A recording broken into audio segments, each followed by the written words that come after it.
Welcome to the Geekcentric podcast, and welcome to our special Behind the Geeks episode for the Bad Batch Season 2. If you're joining us for the first time, my name is Justin, and we are Geekcentric, a podcast celebrating the world of movies, TV shows, toys, collectibles, gaming, and all things geek-centric. Joining me for today's interview duo, because we got two for you, he is my Bad Batch brother, Nate Shelton. How are you, my friend? Gonk, gonk, gonk. My favorite character from this season, Justin. He's come through, that's for sure. Definitely. He's come through. Although I don't think I could lift him like Wrecker does. Like I don't think anyone can. He's a pretty hefty droid. He's a hefty dude. Yeah, man. He's a hefty droid. Dude, I'm so happy that we're just talking about Star Wars again. The year of 2023. The Kick 2023 off. We have our first interview for the Bad Batch. But before we get into introducing who we're talking to, I'd love to let our listeners and viewers on YouTube, because yes, we are on YouTube as well, let them know that we have our spoiler-free review out right now for the Bad Batch Season 2, as well as our first episode for our Watch Club, which we will be going through week to week, breaking it down just like we always do, getting into those spoiler territory. So if you've already watched the first two episodes and you want to get into all the spoilery goodness, well, come join us on the podcast. We have a great time. It's myself, Nate hosting, of course, and we have Megan Darcy, the rest of the batches, and it's a good time had by all. But today I am so incredibly excited to welcome guests from this show onto the podcast and onto our channel. I had the opportunity to speak with Brad Rao and Jennifer Corbett. Brad Rao is the supervising director and executive producer, and Jennifer Corbett is actually the head writer and executive producer of this series. But if you think that was cool, Nate, who did you chat with? Dude, I got to speak to not one, not two, not three, not four, but five characters from this show. But I only interviewed one man, and his name is Dee Bradley motherfucking Baker. Absolutely phenomenal. He was everything I wanted him to be. His shiny, beautiful lights in the background outdid my lights for the first time. First time ever, man. First time ever. I was so jealous. Thought you had a problem with LED lights. Clearly Dee Bradley Baker relies on them in his little home recording office, if you will. Cool. It's pretty cool. It was nice for him to invite us, and a huge thanks to Disney Studios Canada and Lucasfilm for setting up these interviews. We are so excited for the opportunity to chat with the creative minds and the voice talent behind this series that we absolutely love. Like, we're dedicating the next 16, 15 weeks, I guess, if you will. Something like that. To breaking down all these episodes, because we love this stuff so much. But yeah, anything else before we get into our interviews, Nate? Dude, just get your Lulas and hug them tight for this interview. This was a lot of fun, and check it out. It's a lot of fun. All right, without further ado, here are those interviews. Hey, Brad. Hey, Jen. My name's Justin. Hi. Welcome to the Geekcentric podcast. How are you guys? Good. How are you? How you doing? Doing well. I'm very excited to talk to you guys about this season 2 of the Bad Batch. Really enjoying my time with this series and returning to the stories. And speaking of stories, my first question is actually for you, Jen. When writing this second season, I imagine there's just so much to take into account when it comes to the canon of Star Wars. I just wanted to know, how much freedom do you have to kind of explore those pockets, and how closely do you work with, I believe they're called the Lucasfilm Story Group, to kind of cross-reference what works?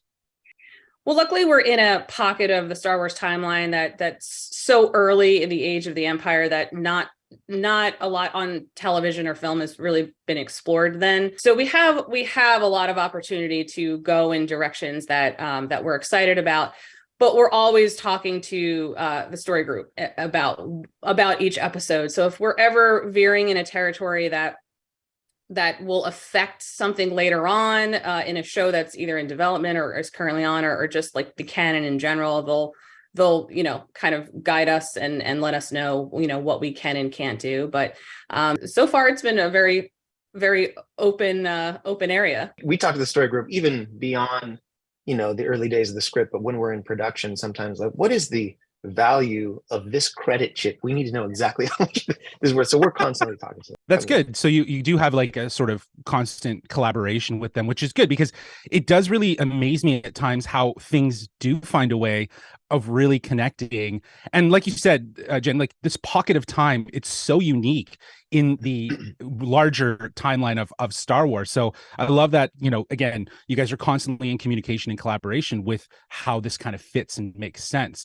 Now, Brad, we have had a fantastic run of live action Star Wars series, and we're huge fans of the animated, and that excites us. What excites you though, about telling these new stories in the realm of animation? Oh, I mean, the fun thing about animation is, just the nature of how it's produced. The scale and the scope can sometimes be even more vast if you're going to have a massive structure to look up to in live action. Can have a bunch of different challenges. Different types of creatures and droids can be challenging to do in live action. Although, oh wow, I mean, in all the series that are out now, there's so much fun stuff. But I think in animation we have the ability to suspend disbelief even more because it's all one cohesive style, and that has a big impact on how we tell the stories. Yeah, and I also think that I love that. I think you guys are sort of inspired by one another. Live action very much influences the animation, and there's a bit more of a cinematic, darker tones in some of these episodes that I really enjoy. That feels very sinister, but it still doesn't lose its charm. My last question for the both of you. You guys have spent the last 2 seasons with the Bad Batch. What would you say is the number one thing you've learned from Clone Force 99?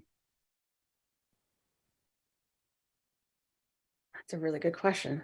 I will say that even when things are challenging and you have to make a difficult choice, you always choose to help someone who's in trouble. Love it. Yeah. Brad? Ooh, that's a deep. I wasn't ready for that question. Because we there's so many. Really, it's such a big question with so many different answers.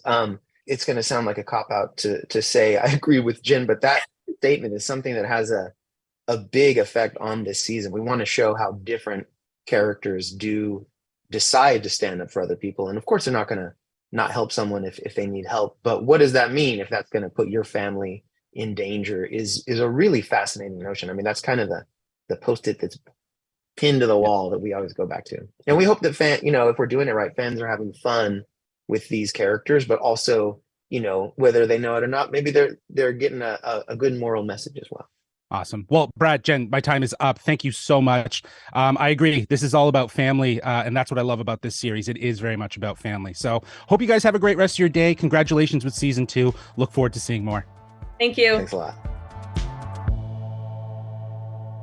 My name is Nate. Welcome to the Geekcentric podcast. Nate, how are you doing my today? fellow geek, it's great to see you. It's good to see you. I love the lights in your room. Oh my gosh. Thank you. Yes, Gorgeous. It's the ever pulsating charging battery cell of my workspace. I love it. I love it. Dee, I'm a huge fan of all your work. You've You got masterfully Lula. voiced. I see That's- Lula she's right there. there. Lula, yeah. Thank you. I want to know with Clone Force 99, what goes into defining the personalities of each of these characters beyond just their voices?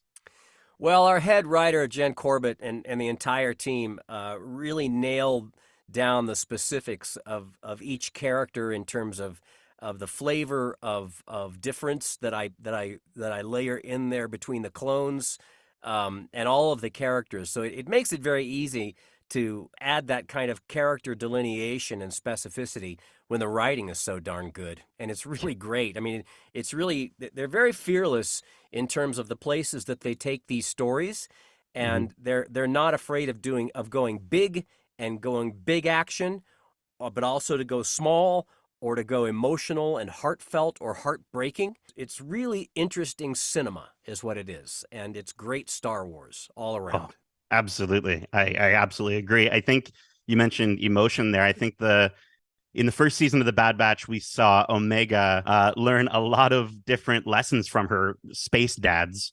Yeah.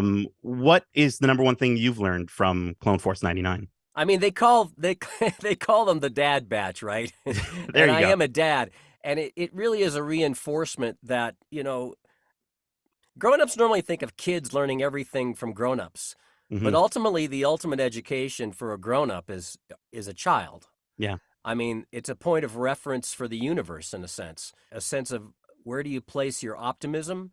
How Mm. do you plan the story or the voyage ahead? And more so than ever, that is the dynamic that's playing out with these guys that I really enjoy and I really connect into.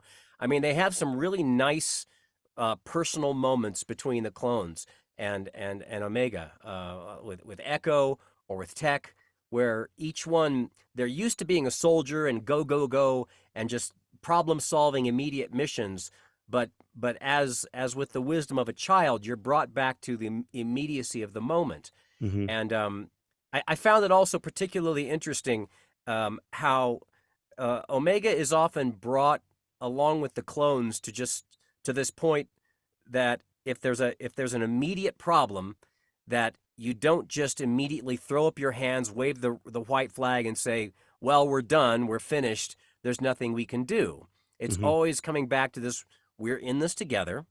We will solve this, and it's going to be okay.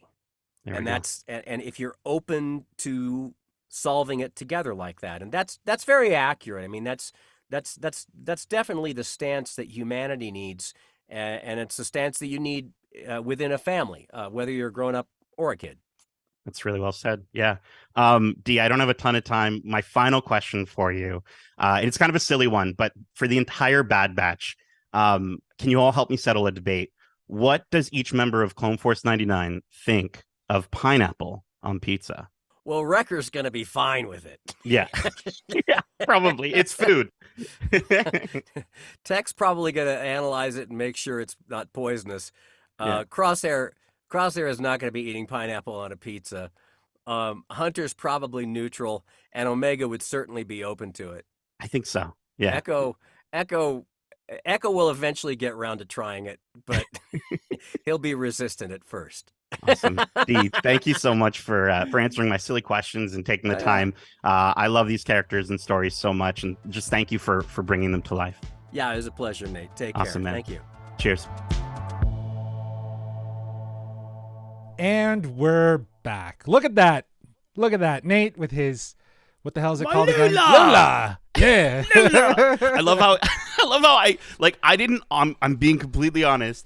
I didn't try to do the voice. Right. No, but you as did. soon as he brought his record, no, I didn't, dude. I swear. You did. And as soon as he brought the, it's like how I try to do like a British accent when someone talks to me from England. And Right. it's like it's not necessary. it just happens though. But happens, it just happens. And I have my Lula here. My Lula. Lula. I'm glad that he Um, called it dude. out and he saw it. So It was so much fun. yeah, these Holy interviews were moly. great. I'm so glad that we had the opportunity to kind of get more insight from the behind the scenes and from the voice actor who is giving life to, as you said, 5 different clones. I love that we were able to get more of a perspective as to who these characters are.